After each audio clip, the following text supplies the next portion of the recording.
우리에게 주신 하나님의 말씀 사사기 8장 1절부터 12절 말씀입니다. 봉독하겠습니다. 에브라임 사람들이 기드온에게 이르되 내가 미디안과 싸우러 갈 때 우리를 부르지 아니하였으니 우리를 이같이 대접함은 어찌 됨이냐 하고 그와 크게 다투는지라. 기드온이 그들에게 이르되 내가 이제 행한 일이 너희가 한 것에 비교되겠느냐. 에브라임의 끈문 포도가 아비에셀의 만물 포도보다 낫지 아니하냐. 하나님이 미디안의 방백 오렙과 스앱을 너희 손에 넘겨주셨으니 내가 한 일이 어찌 능히 너희가 한 것에 비교되겠느냐 하니라. 기드온이 이 말을 하매 그때에 그들이 노여움이 풀리니라.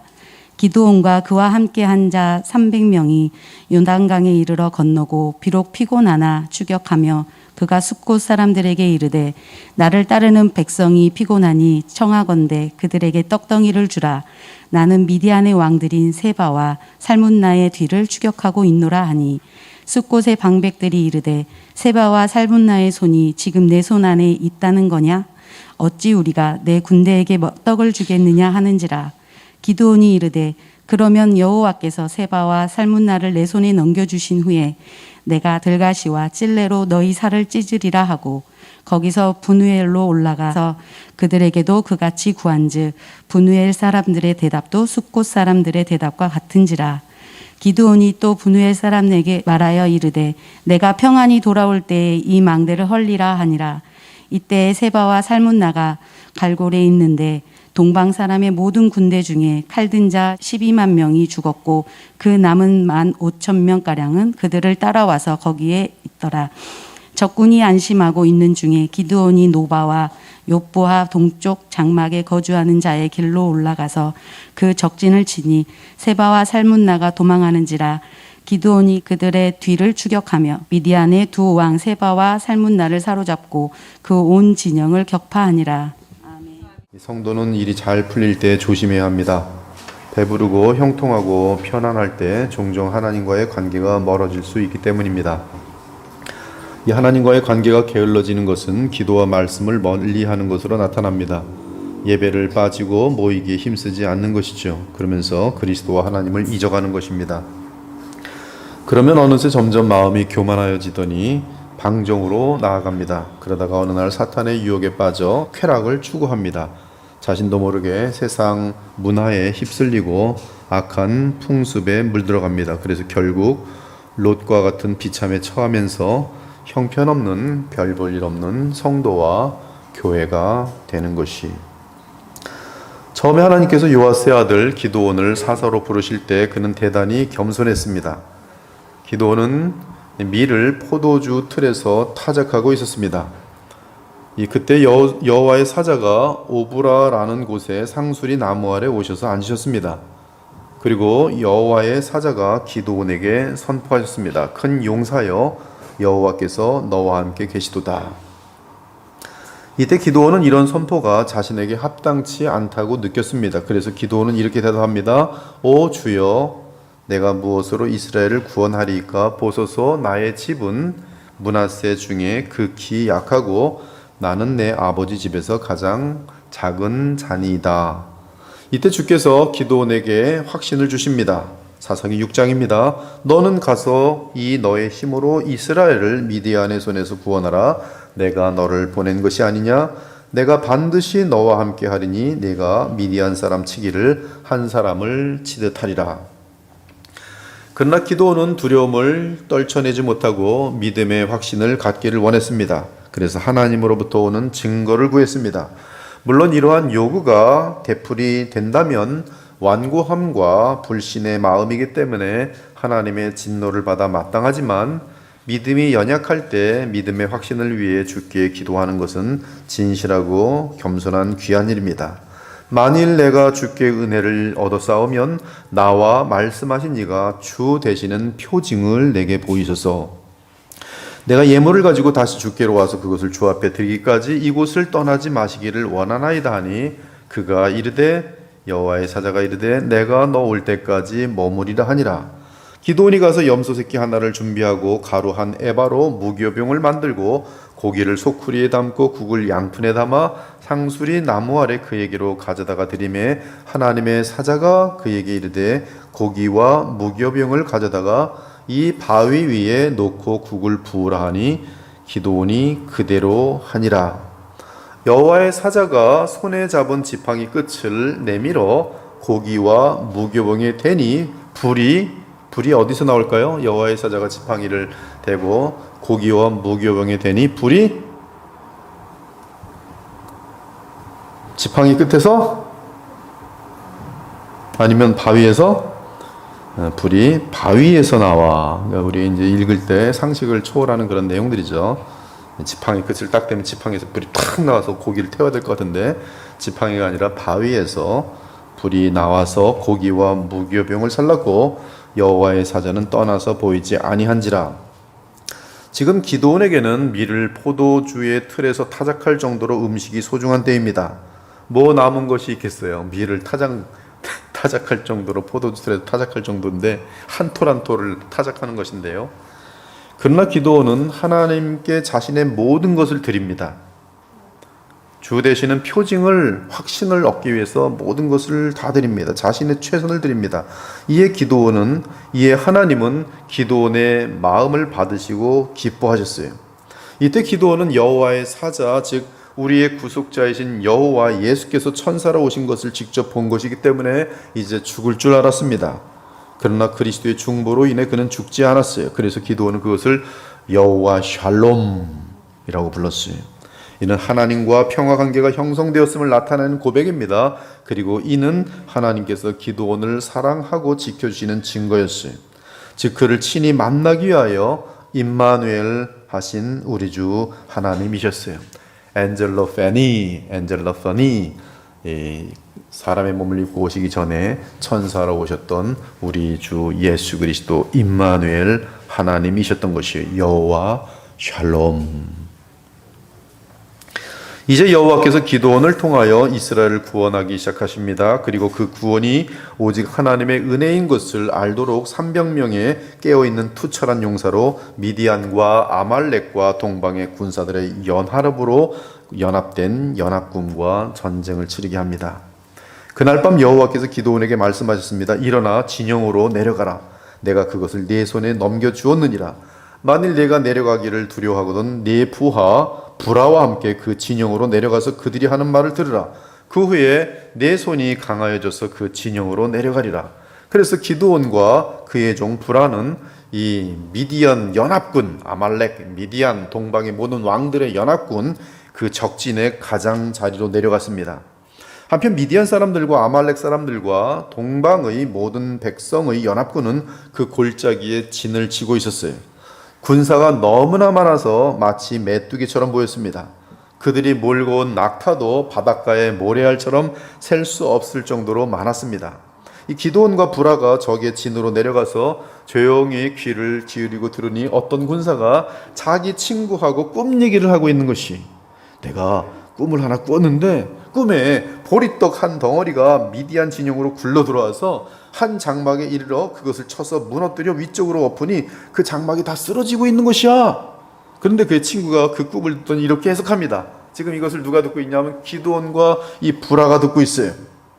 그 친구가 그 꿈을 듣고 해석해 줍니다. 야, 그 꿈은 다른 게 아니라 이스라엘 사람 요아스의 아들 기드온의 칼에 대한 것이야. 하나님이 미디안과 이 모든 진영을 그의 손에 넘겨준다는 뜻이야. 큰일 났다. 우리 망하였다. 우리 끝났어.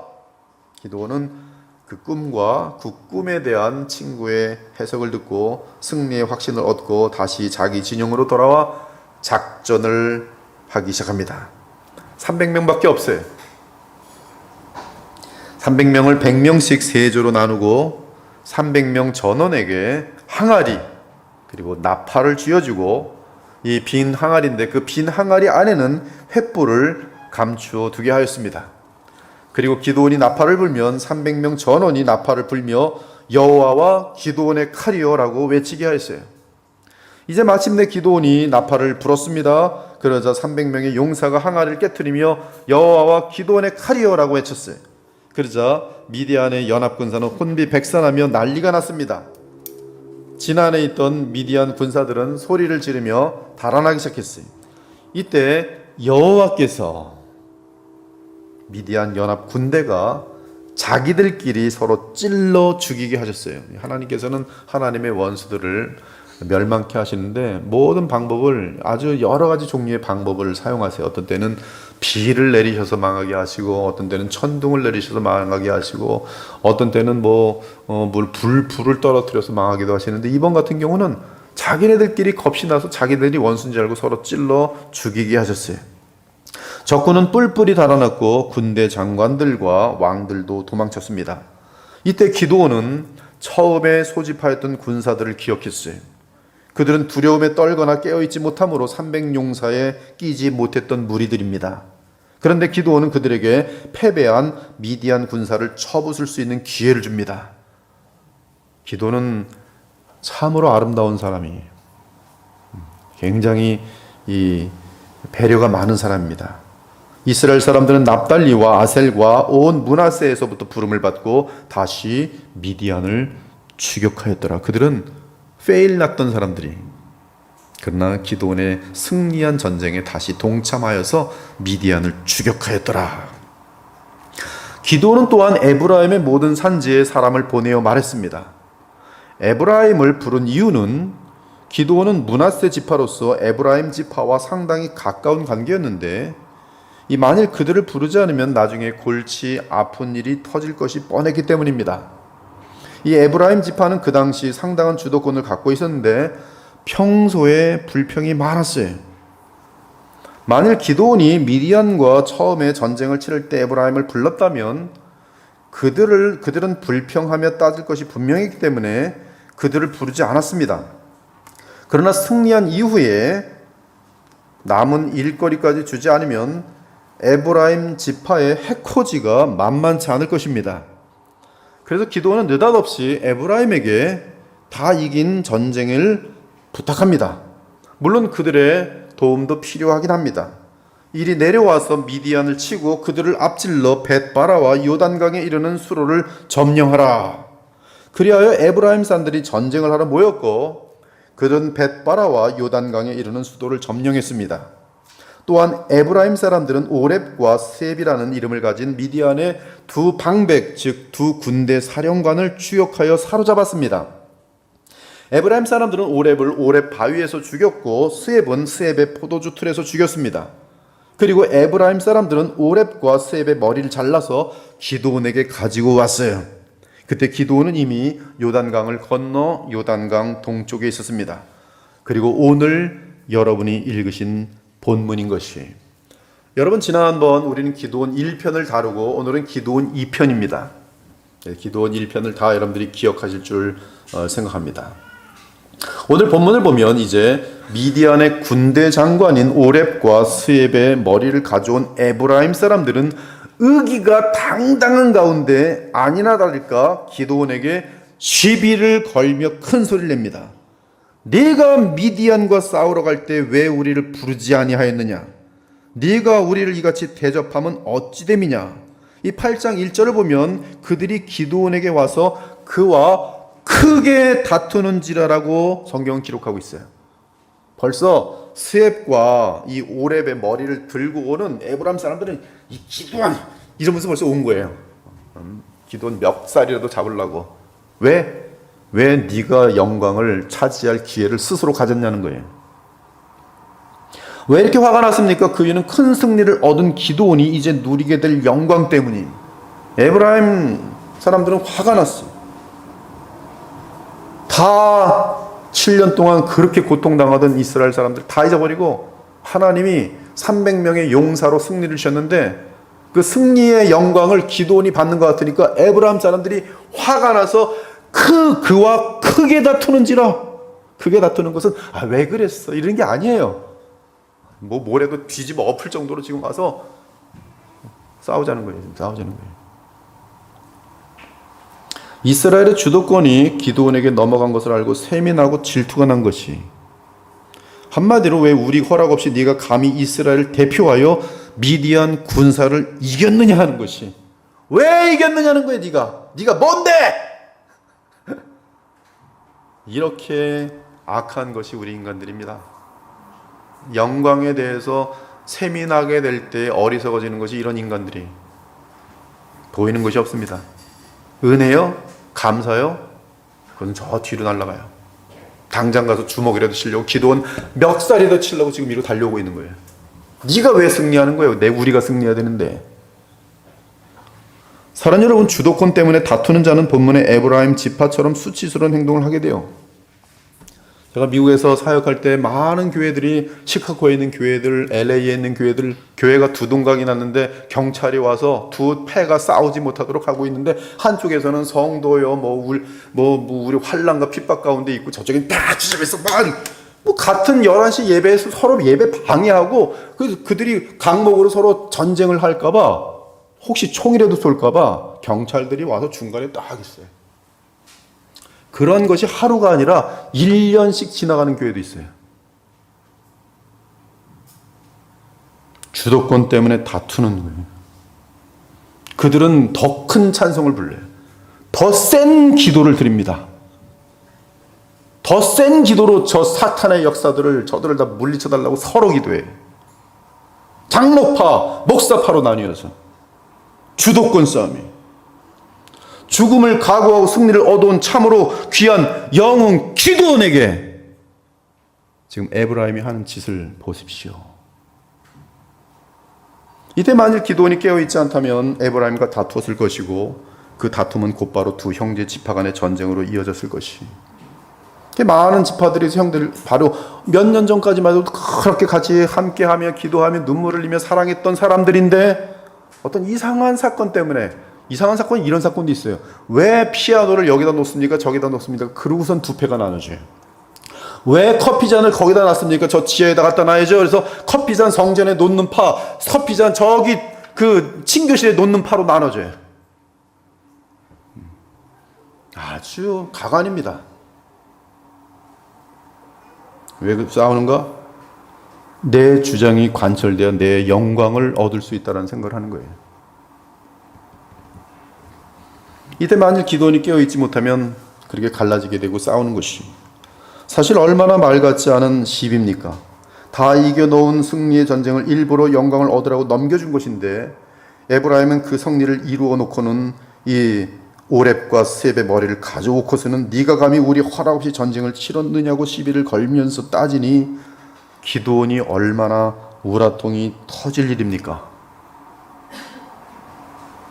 이때 믿음으로 행하는 자는 선으로 악을 이깁니다. 그리고 그들은 하나님이 보실 때 아름다운 자녀들이, 바로 그때가 중요해요. 그때 내려놔야 돼요. 그렇게 원하는 것이 무엇이요? 우리 건물 갖겠습니다. 건물 주세요. 조용히 나오면 되는 것이. 관용으로 좁은 마음을 품어버립니다. 기드온이. 기드온은 지치고 지친 상태였지만 영적으로 주와 교통하면서 에브라임과 지파와 에브라임 지파와 다투지 않고 그들을 인정해 주었습니다. 기드온이 그들에게 이르되 내가 이제 행한 일이 너희가 한 것에 비교되겠느냐?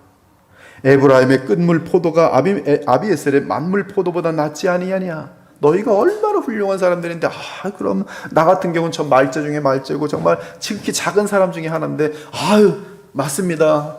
제가 이걸 좀 어떻게 당신들이 전쟁의 주도권을 갖고 승리할 수 있도록 했는데 제가 먼저 앞서버렸습니다. 죄송합니다. 죄송합니다. 제가 거기까지 생각이 미치지 못했습니다. 지금 기도원이 그러고 있는 거예요. 그래요. 맞아. 죄송합니다. 하나님이 미디안의 방백 오렙과 셉을 당신들의 손에 넘겨주셨으니 내가 한 일이 어찌 능히 너희가 한 것에 비교되겠느냐? 기도원이 이 말을 하매 그때에 그들의 노여움이 풀리니라. 무슨 노여움이 도대체 무슨 노여움? 무슨 노여움입니까? 왜 노여워하는 거예요 지금? 교회 공동체에서 에브라임처럼 행동하는 지체가 등장할 때 믿음의 사람은 기드온처럼 행동함으로 더 이상의 분열을 막습니다. 그렇게 함으로 공동체를 마귀의 공격으로부터 보호해냅니다. 우리는 기드온의 이 귀한 믿음의 행위를 마음에 깊게 새겨놓고 있어야 돼요. 왜냐하면 이러한 포용과 양보로 믿음의 행위죠. 하나님을 경외하는 모습이죠. 얼마든지 주의 공동체의 거룩함과 하나됨을 지켜낼 수 있기 때문입니다. 이러한 자들을 주님은 보고 계세요. 그리고 그의 깊은 이 속사람과 그 영혼을 빚어내 주십니다. 그리고 그를 통하여 한량없이 많은 진실하고 아름다운 하나님의 백성들을 낳을 수 있도록, 태어날 수 있도록 역사하시는 것이. 한편 이제 이 기드온 사건 이후에 이스라엘은 급속도로 타락합니다. 영적으로 엄청나게 곧바로 그냥 이 타락의 나래로 떨어지게 되는데요. 그때 그 다음에 등장하는 사사가 입다라는 사사가 등장해요. 근데 똑같이 에브라임 지파는 또 입다에게 와서 전쟁을 입다가 이긴 것 때문에 화가 또 이렇게 와서 입다에게 와서 따지는 거예요. 네가 뭐길래 네가 나가 승리하는 거야? 우리가 있는데. 사사기 12장 1절 한번 다 같이 보세요. 재밌어요. 아주 재밌습니다. 12장 1절 에브라임 사람들이 모여 북쪽으로 가서 입다에게 이르되 네가 암몬 자손과 싸우러 건너갈 때 어찌하여 똑같이요 우리를 불러 너와 함께 가게 하지 아니하느냐? 우리가 반드시 너와 네 집을 불살이라. 생명을 걸고 나가서 지금 이스라엘 전체를 구원한 사사 입다에게 가서 하는 말이 고맙습니다. 감사합니다. 우리 모든 민족들을 구원해 주셔서 이게 아니라 네가 왜 나가서 승리했느냐? 우리가 반드시 너와 네 집을 불살이라. 입다가 그들에게 이르되 나와 내 백성이 암몬 자손과 크게 싸울 때 내가 너희를 부르되 너희가 나를 그들의 손에서 구원하지 아니한 고로 나는 너희가 도와주지 아니하는 것을 보고 내 목숨을 돌보지 아니하고 건너가서 암몬 자손을 쳤더니 여호와께서 그들을 내 손에 넘겨주셨거늘 너희가 어찌하여 오늘 내게 올라와서 나와 더불어 싸우고자 하느냐? 입다는 기도원하고 달랐어요.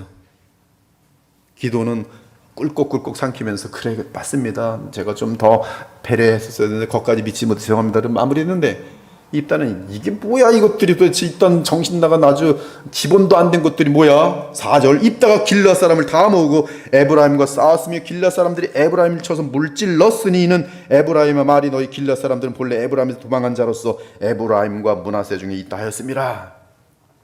얼마나 이 에브라임이 약이 바짝 올랐는지 그냥 그 연약한 부분들을 다 찔러가지고 다 노출시켰던 것이 너는 서자의 아들이고 서자의 자식들이 어떻게 이런 승리를 얻을 수 있는 거야? 기분이 나빠. 5절 길르앗 사람이 에브라임 사람보다 앞서 요단강 나루떡을 장악하고 에브라임 사람의 도망하는 자가 말하기를 청하고 내 나를 건너가게 하라 하면 길르앗 사람이 그에게 묻기를 네가 에브라임 사람이냐 하여 그가 만일 아니라 하면 그에게 이르기를 쉿볼렛이라 발음하라 하여 에브라임 사람이 그렇게 바로 말하지 못하고 쉿볼렛이라고 발하면 길르앗 사람이 곧 그를 잡아서 요단강 나루턱에 죽였더라. 그때에 에브라임 사람의 죽은 자가 42,000명이었더라. 그 당시 한 지파가 4만 명에서 최고 큰 지파가 6만 명밖에 되지 않아요. 근데 에브라임 사람 42,000명이 죽었다는 것은 거의 전멸했다는 뜻이. 이렇게 자기 영광을 구하는 자들은 필히 망하게 되는 것이. 잘못 건드렸죠? 입다를. 이에 예수께서 말씀하셨습니다. 너희가 서로 영광을 취하고 유일하신 하나님께로부터 오는 영광을 구하지 아니하니 어찌 나를 믿을 수 있느냐. 제발 교회에서 영광 취하려고 하지 마십시오. 교회에서는 영광을 취하는 곳이 아닙니다. 교회에서는 진리를 배우는 것이고 그리스도를 알아가는 것이고 그리스도께로부터 받은 은혜를 세상 사람들을 향하여 여러분들의 아름다운 빛과 소금의 역할을 나타내기 위해 훈련받고 하늘의 은혜를 받는 것이지, 여기 조그만 공간 속에 들어와서 이것도 하나의 공동체라고 생각하여 거기서 정치하고 자기 패거리 만들고. 밥 사주는 게 얼마나 좋습니까? 그러나 밥 사주는 목적이 자기 패거리 만드는 것은 당 짓는 거죠. 얼마나 악한 일입니까? 바울 사도가 갈라디아에서 이런 자들에 대해 경고합니다. 만일 서로 물고 먹으면 피자 멸망할까 조심하라. 그런 교회를 다니는 자녀들은, A파 B파 해갖고 싸우는 교회를 다니는 자녀들은요, 조금 지나면 니들 부모들이나 다녀 그러고 그들은 안 다닙니다. 절대 안 다닙니다, 교회.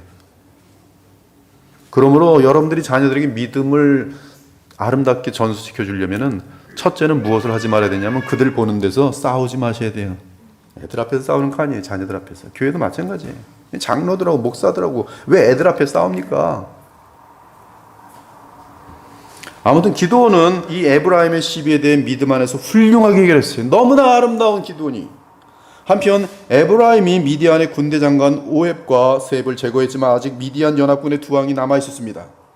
그 두 왕은 세바와 살문나였어요. 기도는 그들을 제거해야만 이스라엘이 오랫동안 평안할 수 있다는 사실을 잘 알고 있었어요. 그러기에 기도는 피곤이 극에 달했음에도 불구하고 그의 군사 300명과 함께 그들을 추격합니다. 기도원의 이러한 끝까지 마무리 짓는 철저함 때문에 28절의 기록이 남아있어요. 이는 하나님께서 기도원의 철저한 순종에 베푸신 오랜 평강이었어요. 미디안이 이스라엘 자손 앞에 복종하여 다시는 그 머리를 들지 못하였으므로 기도원이 사는 40년 동안 그 땅이 평온하였더라. 왜요? 기도원이 끝까지 미디안의 두 왕 세바와 살문나를 잡아냈기 때문입니다. 끝까지 내 속의 원수를 잡아내야 돼요. 나를 무너뜨리는 죄성들을 잡아내셔야 돼요. 그런데 이러한 철저한 순종을 하려는 기도원은 그 두 왕을 추격하는 중에 너무나 허기지고 목이 말라서 갓지파의 숫곳 사람들에게 빵과 물을 달라고 부탁했습니다. 하지만 숫곳의 지도자들은 당신의 군사가 세바와 살문나를 사로잡을 것을 어떻게 알 수 있느냐며 도움을 거절했어요.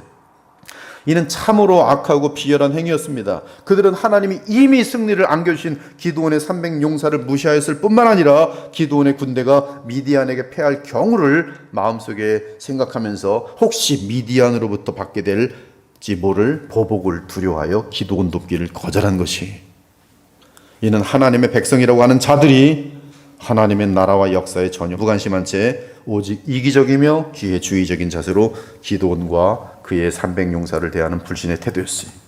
이에 기드온이 말합니다. 여호와께서 내가 세바와 살문나를 사로잡도록 도와주실 것이요 그들을 사로잡은 후에는 광야의 가시와 찔레로 당신들의 살을 찢어 놓고 말 것이요. 오늘도 우리가 주의 일을 할 때 반드시 이와 유사한 어려움을 겪게 될 것이, 우리 코디 임명받을 때는 신이 나지만 코디 1년하고 2년하고 3년하고 한 4년 정도 5년 정도 하면 이제 여러 종류의 사람들을 다 겪어보게 되죠. 그러면 이런 생각이 들 거예요. 내가 지금 이것을 왜 하지? 왜 하지? 주의 일을 하려고 할 때 반드시 이상한 어려운 일들을 많이 당해요. 마땅히 협력해야 할 사람이 의외로 냉담한 태도를 보일 때가 많아요. 저 사람은 안 그럴 줄 알았는데 아무 일도 아닌데 휙휙 돌아다니면서 아무 일도 없는데. 하지만 그럴수록 더욱 주님을 의지하며 답답한 일을 당해도 낙심하지 않고 표대를 향하여 나아가야 할 것입니다. 그러면 주께서 승리와 영광을 안겨주실 것이. 기드온은 숫곳을 떠나 브니엘 성으로 갔습니다. 기드온은 이제 더 배고프고 더 허기지고 더 목말라서 아무것도 먹지 못했어요. 그곳에서 먹을 것 좀 주세요. 우리 300명 너무 지금 배고파요. 그러자 브니엘 사람들도 똑같이 거절하며 조롱했어요. 이에 기드온이 브니엘 사람들에게도 말했습니다. 내가 승리를 거두고 이리로 돌아올 때 반드시 이 탑을 무너뜨릴 것이요. 아마 이 탑을 무너뜨릴 것이요 라고 말할 때 기드온이 너무 배고파서 내가 반드시 돌아올 때 이 탑을 무너뜨릴 것이요. 너무 배고파서 목도 말라가지고. 이 주의 복음의 길을 가는 자들은 믿음을 잃은 부패한 시대에서 많은 낙심할 일들을 겪게 됩니다. 특히 믿었던 동료들로부터의 배신과 배은망덕함. 그렇게 주님의 말씀 때문에 사랑해 주는데 어찌 그리 감사함이 끝까지 없는지. 배은망덕함, 돌아섬, 많은 상처를 받게 돼 있어요. 하지만 주께 사명을 받은 자는 그러한 일을 겪더라도 절망하여 사명을 멈추어서는 안 됩니다. 우리는 바울처럼 언제나 주께서 주신 사명을 위해 끝까지 충성해야 되는 것이, 내가 달려갈 길과 주 예수께 받은 사명 곧 하나님의 은혜의 복음을 증언하는 일을 마치려 하면은 나의 생명조차 조금도 귀한 것으로 여기지 아니하노라. 한편 세바와 살문나와 그들의 군대는 갈골성에 있었습니다. 동쪽에서 온 군대 중에서 이미 12만 명은 죽고 이제 남은 군대는 약 15,000명이었어요. 그들은 기드온이 추격해 올 것이라고는 전혀 생각하지 못하고 방심하고 있었어요. 300명의 용사를 해서 우리 지금 15,000이나 있는데 우리 이제 포기했겠지. 그러고 이제 방심하고 있어요. 그런데 갑자기 기드온과 300용사가 들이닥쳤어요. 이때 미디안의 왕인 세바와 살문나가 도망쳤지만 기드온은 그들을 끝까지 뒤쫓아가서 사로잡았습니다. 그 후 기드온과 그의 군대들은 왕을 잃은 적군을 물리쳐서 이겼어요. 이 역시 300용사로 패잔명 1만 5천 명의 군사를 이긴 사건으로서 오직 하나님이 주신 승리였습니다. 그렇게 하여 기드온은 미디안 군대에게 완전한 승리를 거두었고 그 전쟁을 돕지 못한 불신앙의 악한 무리들에 대해서는 공정한 심판을 내렸습니다.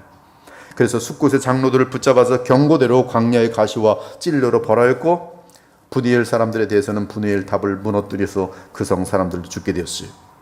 그리고 오랜 기간 동안 주의 백성을 가장 비참하게 학대하고 살해했던 미디안의 두 왕을 가장 공의롭게 처벌했습니다. 그 두 왕은 기드온의 아들인 어린아이에게 죽기보다 용사 기드온에게 죽기를 바랐어요. 이에 기드온이 세바와 살문나를 제거했습니다. 이렇게 하여 기드온은 사사로서 위대한 일을 감당했고 이 일로 인해 먼 훗날까지 이스라엘 백성은 미디안에 대한 승리를 출애굽 사건과 함께 언급할 정도로 대단히 자랑스럽게 여기게 된 것을 성경은 증언합니다. 이 미디안 사건은 신구약 전체에 있어서 계속 기록되고 있어요. 시편 83편 9절에 보니 주는 미디안인에게 행하신 것 같이 저 원수들에게도 행하소서. 이사야 9장 같은 데를 보니 전에 고통받던 자들에게는 흑암이 없으리로다. 옛적에는 여호와께서 스불론 땅과 납달리 땅이 멸시를 당하게 하셨더니 후에는 해변길과 요단 저쪽 이방의 갈릴리를 영화롭게 하셨느니라. 예수 그리스도의 탄생에 대한 예언입니다. 이는 그들이 무겁게 맨 멍에와 그들의 어깨 채찍과 그 압제자의 막대기를 주께서 꺾으시되 미디안의 날과 같이 하셨음이니이다. 이는 한 아기가 우리에게 낳고 한 아들을 우리에게 주신 바 되었는데 그의 어깨에는 정사를 메었고 그의 이름은 기묘자라 모사라 전능하신 하나님이라 영존하신 아버지라 평강의 왕이라.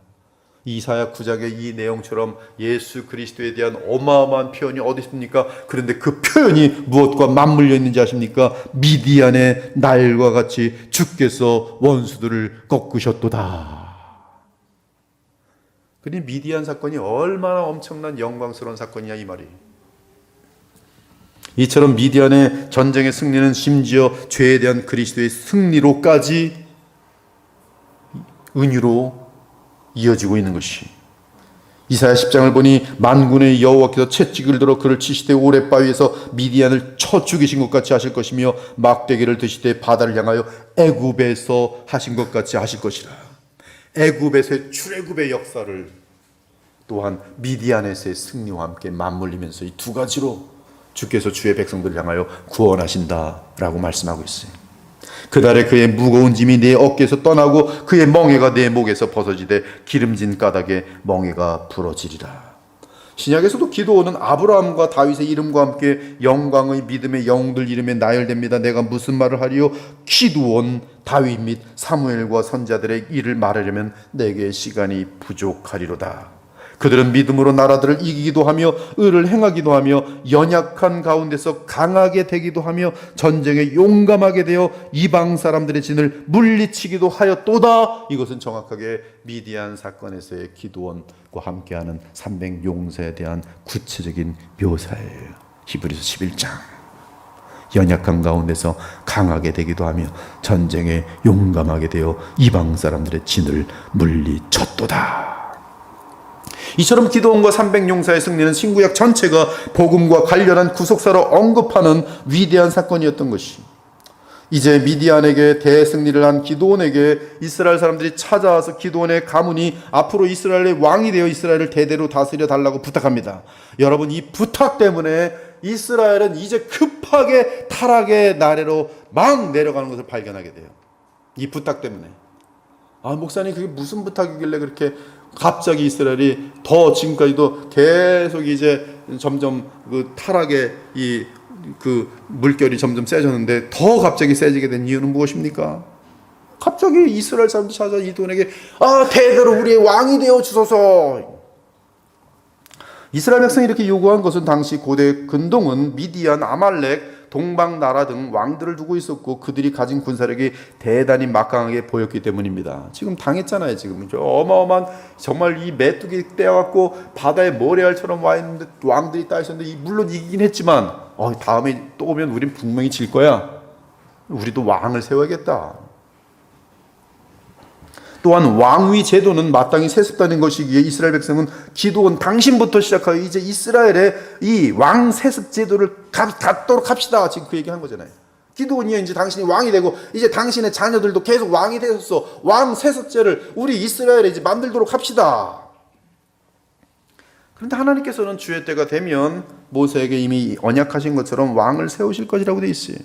내가 네 하나님 여호와께서 내게 준 땅에 이르러 그 땅을 차지하고 거주할 때 반드시 네 하나님 여호와께서 택하신 자를 내 위에 왕으로 세울 것이며 내 위에 왕을 세우려면 내 형제 중에서 한 사람을 할 것이요 내 형제가 아닌 타국인을 내 위에 세우지 말 것이며 그는 병마를 많이 두지 말 것이며 병마를 많이 얻으려 그 백성을 애굽으로 돌아가게 하지 말 것이니 이는 여호와께서 너에게 이르시기를 너희가 이후에는 그 길로 다시 돌아가지 말 것이라 하셨음이며 그에게 아내를 많이 두어 그의 마음이 미혹되게 하지 말 것이며 자기를 위하여 은금을 많이 쌓지 말 것이니라. 그가 왕위에 오르거든 이 율법서의 등사본을 레위 사람 제사장 앞에서 책에 기록하여 평생에 자기 옆에 두고 읽어 그의 하나님 여호와 경외하기를 배우며 이 율법의 모든 말과 이 규례를 지켜 행할 것이라. 그리하면 그의 마음이 그의 형제 위에 교만하지 아니하고 이 명령에서 떠나 좌로나 우로나 치우치지 아니하리니 이스라엘 중에서 그와 그의 자손이 왕위에 있는 날이 장구하리라. 사실 이 신명기 17장에 나오는 이 약속은 궁극적으로는 하나님의 아들이 오셔서 둘째 아담으로서 영원한 주와 왕이 되시는 하나님의 나라를 의미하는 것이었어요. 따라서 이 약속은 하나님께서 다윗을 향해 인류의 대강령이라는 예언을 나단을 통해 주실 때 더욱 구체화되었고 이후로 다윗의 그 자손이신 하나님의 아들 주 예수 그리스도를 통해 이 땅에 성령으로 하나님의 나라가 섰고 이제 나사렛 예수께서 영원한 왕으로 계시는 물리적인 하나님의 나라가 주의 재림과 함께 이 땅에 영원히 서게 될 것이. 그런데 이스라엘의 요구는 세상 나라들처럼 하나님이 없이 그들 스스로 힘을 갖추는 나라와 왕을 요구한 것이기 때문에 하나님의 뜻과 무관했어요. 또한 그들은 자기들이 왕을 세우고자 했으니 하나님의 주권에 도전한 것이 되었습니다. 만일 그들이 기드온이 마음에 들었다면 제사장을 통해 하나님께 나아가 그들의 소원을 아뢰었어야 했을 것이, 그러했다면 하나님께서는 매우 기뻐하셨을 것입니다. 그러나 안타깝게도 그들의 영적인 상태는 매우 열악했고 수준은 매우 낮았어요. 그래서 주께서 승리를 주신 직후 도리어 하나님의 마음을 영화롭게 하기보다는 도리어 하나님의 마음을 힘들게 하는 어리석은 부탁을 기드온에게 한 것이, 이는 참으로 하나님을 안중에도 생각하지 않는 배은망덕한 행동이며 한마디로 자기들 멋대로 세상을 본받아 임의적으로 왕을 세우고자 한 것입니다.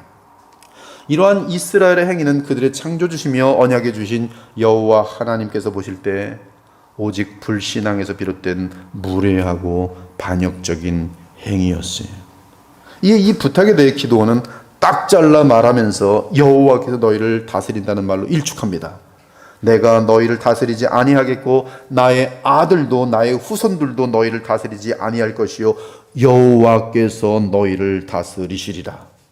기드온은 미디안과의 전쟁에 승리한 것이 자신의 힘과 능력에 의해서가 아니라 오로지 하나님의 능력에 의한 것임을 잘 알고 있었습니다. 그래서 그는 백성의 요구를 거절하면서 오직 여호와 하나님만이 이스라엘을 다스리시는 왕이시며 모든 영광은 그분이 받아야 마땅하다는 태도를 취했어요. 즉 기드온은 사람들에게 영광을 받고자 하는 마음을 십자가에 못 박고 하나님을 주로 인정하며 그분이 세우시는 왕이 결국 왕이 될 것이라고 알려준 것이, 이는 백성들과는 전혀 다른 기드온의 믿음의 반응이었어요. So far, so good이에요. 기드온 잘하고 있습니다. 너무 잘하고 있어요. 나중에도 이스라엘 백성은 동일한 동기로 또 왕을 요구합니다. 그때 하나님은 그들이 요구하는 사울을 왕으로 세워주십니다. 이는 복을 베푸시기 위해 세워주신 것이 아니라 주의 백성이 세상을 바라보며 인간적으로 택하는 왕은 하나님이 택하신 왕이 아니기 때문에 실패한다는 사실을 보여주기 위함이었습니다. 이 땅의 많은 교회들이 세상의 영광을 기준으로 하여 담임 목사를 세웁니다. 하지만 세상적인 목사를 모심으로 인해 결국 그 교회가 전체가 세상으로 흘러가는 교회들이 얼마나 많은지 몰라요. 그런 교회는 하나님이 계시지 않습니다. 즉 하나님이 친히 세우시는 주의 종이 그런 교회는 없는 것이, 세상 기준으로 담임 목사를 뽑는데 연예인 출신 잘생긴 목사야 된다. 그건 이제 미남대회가 되는 것이죠. 갑자기 이양 담임인데 키가 헌칠해서 키 170 이상, 요새는 박사학위들이 많으니까 박사학위 가지고는 안 되고 박사학위 2개 이상. 여러 가지 기준을 자꾸 갖다 내는 거죠. 세상적으로. 그 사람의 인품이나 삶이 어떠한지, 친구들의 관계는 어떠한지 전혀 보지 않습니다. 신학 지식, 거기에다가 교회의 목숨을 걸어버려요. 신학 지식. 박사들이 박사 된다고 죄가 사라집니까? 박사 한다고 기도 생활 합니까? 스스로 속는 거예요. 얼마나 이기적이고 얼마나 자기 것만 챙기는 사람. 박사학위 따왔다고 해서 그거 하나 믿고 목사 세워놨는데 그 다음부터는 종이 되는 것이죠. 그 사람이 탐욕적인 사람은 탐욕의 종이 되는 것이고 어떡하겠어요. 세워놓고 이제 물려내려면 쌈 나는데 장로파 목사파 또 나뉘는데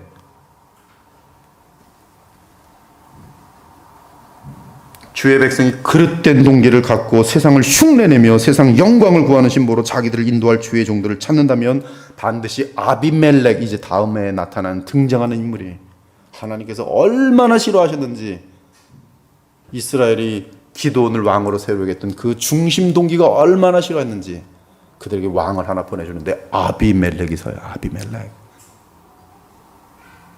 철저하게 망합니다. 아비멜렉이나 사울과 같은 왕을 모시게 될 것이. 그리고 그런 선택은 자신들이 했기 때문에 그 선택의 결과를 먹고 마셔야 할 것이. 여러분이 갖고 있는 영적인 지도자상은 어떤 것입니까? 과연 하나님이 원하시는 그러한 지도자상을 갖고 있습니까? 성경에서 여러분의 지도자가 어떤 사람이 되어야 한다는 것을 확실하게 붙들고 있습니까? 세상에서 유명하고 권력이 있고 인기가 있는 그런 목사를 원하십니까? 유튜브에서 적어도 10만, 20만 정도는 사람들이 눌러주는 그런 목사만이 우리 교회 담임이 될 수 있다는 조건을 이제 걸 날도 올 거예요. 세상의 인기로 가지고 이제 평가하는 거죠. 돈 좋아하는 목사를 모셨다가 교회 전체가 돈의 노예가 되는 것을 보았어요. 돈 좋아하는 목사 모셨다가 그냥 모든 돈은 다 목사의 어디로 가는지 다 없어지고 계속 돈 빨아먹는 기계입니다. 하나님은 신사적이세요. 하나님은 사람이 원하는 것을 주십니다. 하지만 주께서 사랑하는 자들에게는 그들이 원하는 것을 주지 않으시고 하나님이 보시기에 그들에게 가장 좋은 것을 주세요. 그것은 종종 여러분들에게는 고난으로 다가오는 일들이 참 많을 것이. 여러분들이 볼 때는 이렇게 되는 것이 잘 될 것으로 보였는데 사실은 그 길은 신앙을 잃는 길이고 하나님을 잃는 길일 때가 참 많아요.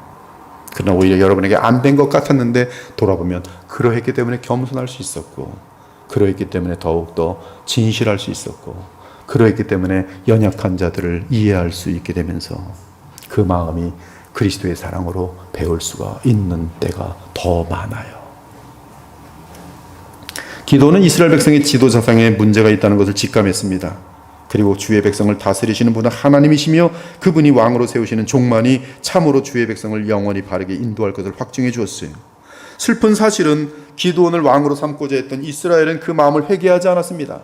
따라서 이제부터 이스라엘은 더욱 영적인 부패를 향해서 한없는 나락의 길로 떨어지기 시작할 것이.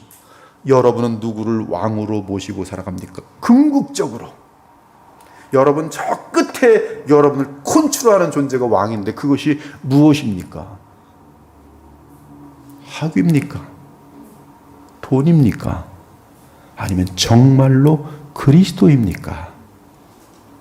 그러나 그리스도와 세상의 인기가 딱 부딪히면 그리스도를 포기하고 세상으로 가지 않습니까? 이 사람의 왕은 세상이죠. 육신의 정욕과 안목의 정욕과 이생의 자랑, 이것은 다 아버지께로 온 것이 아니요 세상으로부터 온 것으로서 영원하지 아니한 것이지. 교회는 영원한 것을 위해 하나님이 세우신 기관입니다. 이 세상의 권력과 세상에 썩어질 돈을 위해서 교회가 있는 것이 아니에요. 교회 잘 다니면 돈 많이 버는 것으로 오해하지 마십시오. 돈 많이 벌게 해달라고 기도하지 마십시오. 더 정직하게 살 수 있는 능력 달라고 하시고 세상이 다 썩어도 썩지 않는 사람 될 수 있도록 붙들어 달라고 기도하십시오. 그것이 영광스러운 영원한 의미의 아름다운 복을 누리는 지름길인 것이. 여러분은 누구를 왕으로 모시고 살아갑니까? 여러분이 모신 왕에 의해 여러분의 장래는 결정날 것이. 그리스도 안에서 하나님과 교통함으로 주께서 세우신 종과 함께하면 영원한 영광으로 이어지지만, 승리 위에 취하는 인간의 교만과 세상을 본받는 정신으로 그릇된 지도자를 여러분의 지도자로 모신다면 어느새 하나님이 아닌 세상 우상을 향하게 되도록 되어 있어요. 왜? 여러분이 붙든 왕 때문에. 그것이 이스라엘이 앞으로 이제 나아갈 부패예요. 그들은 자신들의 마음속에 왕이 있었어요. 그 왕 때문에 누구를 거절했어요? 여호와를 거절했어요. 여러분, 기드온의 배경이 어떤 건지 알아요? 바알과 아세다를 기드온이 무너뜨렸더니 그 사람, 동네 사람들이 어떻게 했어요? 이 바알과 아세라 무너뜨린 놈 죽이게 나와. 걔 죽여야 돼. 제가 저번에 말씀드렸죠. 교회에다가 불상이 있는데 어떤 청년이 불상을 치웠더니 어떤 놈이 교회에서 불상 치웠어. 그놈 나, 우리 다 돌로 쳐 죽이자. 그것이 지금 이스라엘의 영적 상태였어요. 기드온 때 이미 영적 상태였어요. 그런데 기드온은 그 모든 것을 뚫고 하나님의 승리를 얻어낸 인물인 것이. 그러나 마지막으로 가장 슬픈 것은 이렇게 믿음으로만 걷던 기드온도 결국 사람인지라 완전하지 못했습니다. 그는 권력과 인기를 벗어 던질 수 있었지만 재물에 대해 욕심이 남아 있었어요. 제가 이 부분 때문에 기드온을 굉장히 많이 생각하고 또 고민했는데요. 참 아이러니해요. 너무나 멋있고 너무나 너무 지금까지 소파 쓰고 너무 잘했는데 왜 갑자기 이렇게 이상해지지? 근데 이상한 것도 너무 이상하게 이상해요. 너무 이상하게 이상해. 재물에 대해 욕심이 남았는데 재물도 그냥 돈 일이 아니고 특이합니다. 또 어떤 영적인 지식의 부족과 함께 영적인 어떤 신비를 추구하는 기도원을 볼 수 있어요. 그 힌트를 저는 어디서부터 발견하게 되냐면 8장 21절이에요. 기돈이 일어나 세바와 삶은 나를 죽였으면 끝나는 거 아니에요. 그런데 그들의 낙타목에 있던 초승달 장식들을 떼어서 가지니라. 그 다음에 24절 보니까 난 왕 되기 싫어. 그거는 하나님이 원하지 않는 거야. 너희 왕은 여호와라고. 대신에 너희들 내가 왕이 안 되는 대신에 뭐해. 내가 너에게 요청할 일이 있는데 너희가 각기 탈취한 귀고리를 내게 줄지니라. 그런데 거기에 이렇게 돼 있어요. 성경은 이는 그들이 이스마엘 사람들이므로 금 귀고리가 있었습니다. 근데 심지어 26절을 보면 성경은 또다시 기드온의 마음이 초승달 장식에 꽂혀 있는 것을 알려줍니다. 기드온이 요청한 금 귀고리의 무게가 금 1700세겔이요. 그 외에 또 초승달 장식들과 폐물과 미디안 왕들이 입었던 자색 의복과 또 그 외에 그들이 낙타목에 둘렀던 사슬이 있었더라.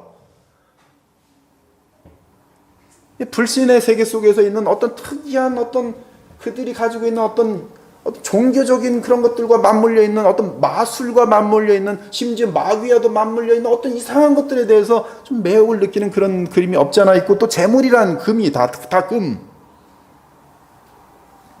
기도는 금으로 된 장식들에 특이한 관심을 갖고 있었고 그것으로 아마도 세상 풍습처럼, 여기 중요한 게 있어요. 세상 풍습처럼 자신의 승리를 기념하고자 한 것 같아요. 이것이 제가 이제 연구하면서 내린 결론입니다.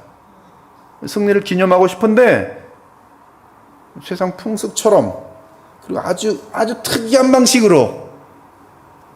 근데 그 기념을 세상 풍습을 따르면서 믿음이 있으니까 하나님의 말씀과 혼합시키는 이상한 방법을 사용했어요. 그것은 바로 대제사장만 입을 수 있는 에봇을 만든 것이었어요. 무엇으로? 초승달 금으로. 웃기잖아요 지금. 초승달처럼 생긴 세상에 이 마술가도 같은 그런 이상한 같은 여러분들 그 무당들 못 봤나 하여튼 그런 것들 그래가지고 다 갖고 오더니 에봇 대제사장 믿는 에봇 그걸 만든 거예요. 금 에봇. 에봇은 본래 대제사장의 의복으로서 가슴과 등을 덮던 조끼 모양의 상입니다. 위에 웃돌이죠. 특히 에봇은 하나님의 뜻을 묻고자 할 때 대제사장이 그것을 입고 우림과 둠밈으로 판결하였어요. 한마디로 기도는 성경이 지시하지 않은 엉뚱한 짓을 한 것이. 그는 탈취물을 모아서 에봇을 만드는 문제에 대해 하나님께 물은 적이 없습니다. 그저 그는 자기 생각에 따라 그가 세상에서 본 풍습대로 행동했어요. 그는 금으로 된 이상 야릇한 팔체물들을 모아서 그것으로 금 에봇을 만들었습니다. 그리고 그 일은 하나님의 뜻을 묻지 않고 임으로 제멋대로 행한 일로서 결국 매우 어리석고 부패한 이스라엘 백성으로 하여금 그 에봇으로 인하여 한없는 우상 숭배에 빠지게 하였어요. 그래서 이스라엘 백성들은 여호와 왕은 싫은데 자기네들이 원하는 왕들, 세상적인 왕들이 원하는데 거기다가 이상 야릇한 에봇이 딱 생기니까 종교적으로 이건 오직 대제사장만 쓸 수 있는 에봇인데 그걸 가지고서 이제 하나님 섬기는 게 아니라 이것이 하나님이다, 거기다 절을 하고 거기다 예배를 드리고 그것으로 뭐 노래를 하고 찬양하고 이상한 짓을 하면 춤을 추면서 거기서 광란을 떨더라. 이거 광란을 떨더라. 27절 기드온이 그 금으로 에봇 하나를 만들어 자기의 성읍 오브라에 두었더니 온 이스라엘이 그것을 음란하게 위함으로 그것이 기드온과 그의 집에 올무가 되니라. 제가 독일에서 이번에 교회에서 봤을 때, 교회들 다니면서 할 때 전부 다 지금 에봇 같은 것들이 다 성경에 없는 인간들이 만든 산당들의 이 어떤 그런 것들이 쫙 들어오고 그걸 보느라고 그 먼 데서 찾아갖고 뭐 20유로 내고 또 거기다 촛불 켜놓고서 거기다 이상한 상들 뭐 무슨 상인지도 몰라요. 성전 안에서, 거룩한 성전 안에서 교회가 교회 성장을 위해 임으로 들여놓은 한 가지 결정이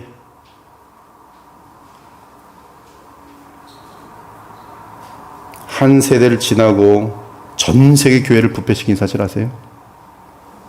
교회 성장학, 피로 와그나의 교회 성장학, 신사도의 뿌리. 신사도 잘려나가는 줄 알았더니 엄청나게 세게 회복되더라고요. 지금 이제 앞으로 신사도가 대단히 많은 교회들을 다 타고 들어갈 거예요. 신사도의 첫 번째는 뭐냐면 계시입니다. 계시. 지금도 계시를 받는 사도들이 다시 등장했다는 거예요. 그 사도들이 이제 활동해야 교회가 전 세계를 이기며 흥황할 거라는 것이.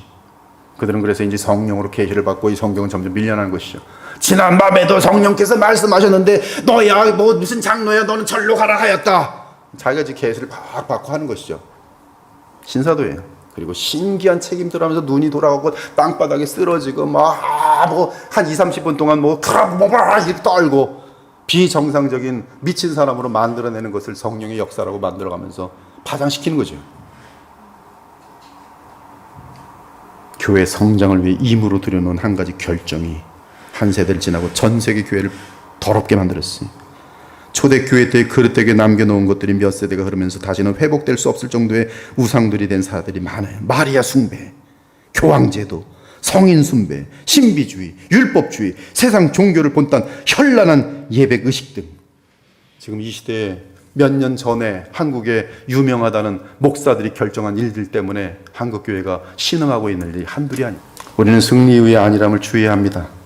승리 이후에 계속 깨어서 오직 성경과 오직 예수 그리스도만을 붙들고 믿고 행하는 자들만이 훗날 믿음의 후손들에게 부패와 타락의 요소를 남겨주지 않을 것이, 오직 십자가에서 나를 위해 죽으시고 부활 승천하셔서 우리의 영원한 왕이 되신 주 예수 그리스도를 항상 믿고 순종하는 자들만이 후손들에게 거룩하고 맑은 순수한 신앙과 교회를 물려줄 수 있을 것이. 제 때에 하나님께서 많은 역사를 일으키시면 감사하겠지만 제 마음 깊은 곳에는 벌써 자녀들에 대한 관심이 커요. 이들에게 맑은 복음, 세속에 물들지 않은 복음을 남겨주는 것, 그것도 대단히 위대한 일이겠다. 이들에게 교회의 아름다움이 무엇인지를 자라나면서 맛보게 하는 것, 그것만으로도 단 한 번의 싸움이 없었던 교회, 아직까지 싸움 없었습니다. 개척하고 나 지금까지 뭐 장로파, 뭐 안수집사파, 권사파 이래서 뭐 삿대 부르면서 예배 시간에 뭐 돌돌지면서 싸운 일 아직 없어요. 뭐 욕하고 뭐 고성 터트리고 그런 적 아직 없습니다. 깨끗한 교회, 깨끗하고 맑고 거룩하고 순수한 교회입니다. 아직까지. 현재 그리스도의 보혈교회는 순결하고 깨끗한 교회입니다. 그러므로 앞으로 성경에 없는 이상한 것들을 들여놓자고 제안하지 않기 바랍니다. 그것이 애보될 수 있어요. 여러분의 신앙이 세상을 본받지 않길 바랍니다. 실질적으로 세상에 경영하는 방법을 교회에 들여와야 된다고 얼마나 세게 주장했는지 몰라요. 제가 얘기했어요. 성경이 있습니까? 이런 게 무슨 성경이 필요합니까? 성경이 필요하죠. 교회 사람들 많이 모아놓는 걸 목적으로 하면 별 방법이 다 나오죠. 카페 요즘 만들죠. 요새 뭐 카페 없는 교회 없어요.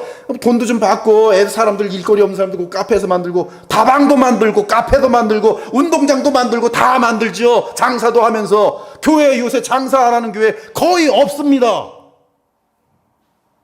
그러나 그것이 애봇인지 어떻게 알아요? 성경에 나와 있습니까? 성경은 오히려 교회에서 장사꾼들을 내쫓으라 하지 않습니까? 많다는 거지, 그런 것들이. 말은 좋죠, 교회 부흥. 근데 그것이 기도원의 애봇이 될 수가 있어요. 그러므로 여러분의 신앙이 세상을 본받지 않도록 항상 성경이 있어야 돼요. 오직 그리스도 안에서 하나님께서 가장 기뻐하시는 참된 신앙을 우리 후손들에게 물려줄 수 있는 그러한 여러분들과 주께서 친히 세우신 그리스도의 보혈교회 되기를 우리 주 예수 그리스도의 이름으로 축원합니다. 아멘. 주 하나님 감사합니다. 오늘 기도원의 인생을 돌아보면서 우리가 여러 가지를 묵상해 보았습니다. 주의 성령께서 하나님의 뜻을 분명히 알려주심으로 말미암아 저희들이 세상에 기웃거리지 아니하고 하나님의 말씀이 아닌 것을 따르지 않고 오직 주의 말씀에 따라서만 예배하고 교회를 운영해 나갈 수 있도록 도와주옵소서. 그래서 주님 오시는 그날까지 주께서 보실 때 잘했다 칭찬할 수 있는 필라델피아 교회와 같은 아름다운 교회가 되게 하여 주시옵소서. 살아계신 우리 주 예수 그리스도의 이름으로 기도합니다. 아멘.